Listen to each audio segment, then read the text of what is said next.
The UN's World Meteorological Organization has released its annual State of the Climate report. In it, they look back at weather events from 2019, citing catastrophic fires in Australia and the Amazon. The report also noted record-breaking heat waves in Europe, historic floods in the U.S., and growing levels of carbon dioxide in the Earth's atmosphere. CBS News meteorologist and climate change specialist Jeff Berardelli joins me now. So, Jeff, 2019, it's the second hottest year on record. What would you say are really the biggest contributing factors? There's really only one contributing factor, greenhouse gases. We continue to burn lots of fossil fuels, and those are heat-trapping gases that are released into the atmosphere, and that is what's contributing to this big increase in atmospheric and also oceanic heat as well. Take a look at this graph, Raina. So that's the last 800,000 years, and it shows our CO2 levels. Wow. Notice how, in general, during interglacial, so in between glacial times, you can see that it gets up between 250, 300 parts per million. And that's where we were in the 1800s. But look at how far we have shot up since then. We're up to about 415 or so parts per million. So that's about a 40% increase since the 1800s. It's all due to us and the fact that we're addicted to burning fossil fuels. So the bottom line is, until we get off this addiction, just to level with everybody, we're not going to be able to stop the climate from changing and these extreme weather events. And so this is going to take a Herculean effort in order to save a lot of vital parts of this planet.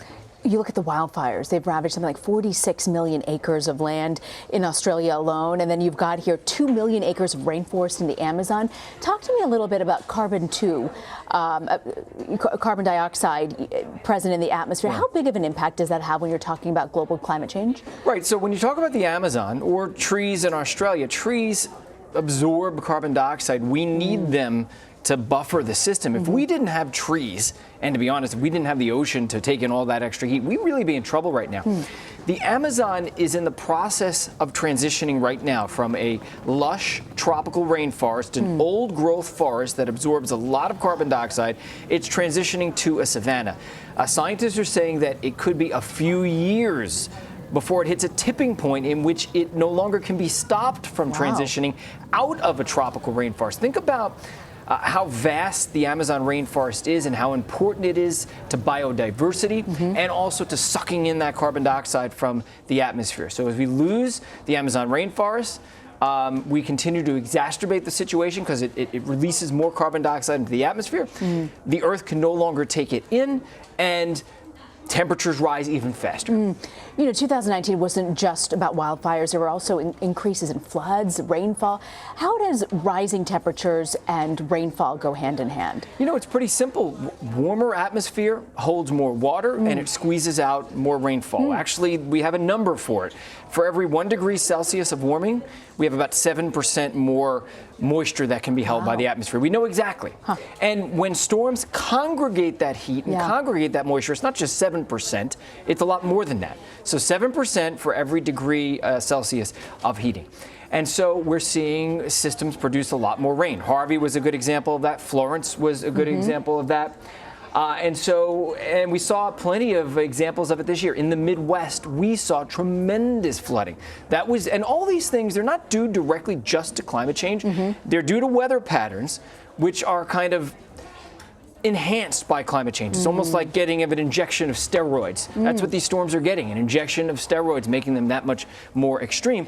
And that is not going to stop until we start ringing in the fossil fuel burning that's happening around the world. Jeff, what do you contribute to the rising ocean temperatures?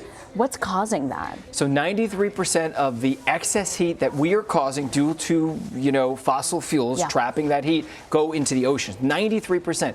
If we didn't have the oceans, we'd be burning up right now in the atmosphere. Take a look at that.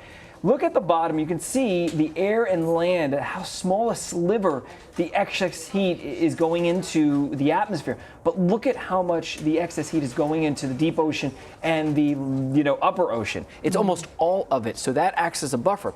The problem with that is it has an impact on the ocean. So number one, it's decimating coral reefs. We've already killed 50% of the coral reefs around the world. As we speak right at this very moment, NOAA Coral Reef Watch is predicting that we're going to see a massive bleaching event at the Great Barrier Reef. Really? Right now. Wow. One of the worst that they've ever seen, or at least the most widespread, and it's happening as we speak. 84% of the oceans had oceanic heat waves just this past year. And it invigorates and makes hurricanes stronger, like Dorian. Wow. We're seeing recently these super powered hurricanes causing damage like that, decimating everything in their path. Part of this is due to natural cycles. And on top of it, like I said, it's an injection of steroids into these storms, making them that much stronger. And when you make them stronger, it doesn't cause just this much extra damage, it causes exponentially more damage. Wow. So what would you say really, Jeff, are the biggest takeaways from this report? That every year we talk about how this year was the hottest year ever. Yeah. And that we've seen unprecedented heat waves, unprecedented floods, unprecedented cyclones. This is only going to continue to get worse until we rein in our habit on fossil fuels. And what you have to take away from that is that there's a lot of pushback on that. There's a lot of money being made and a lot of people that are employed by fossil fuels.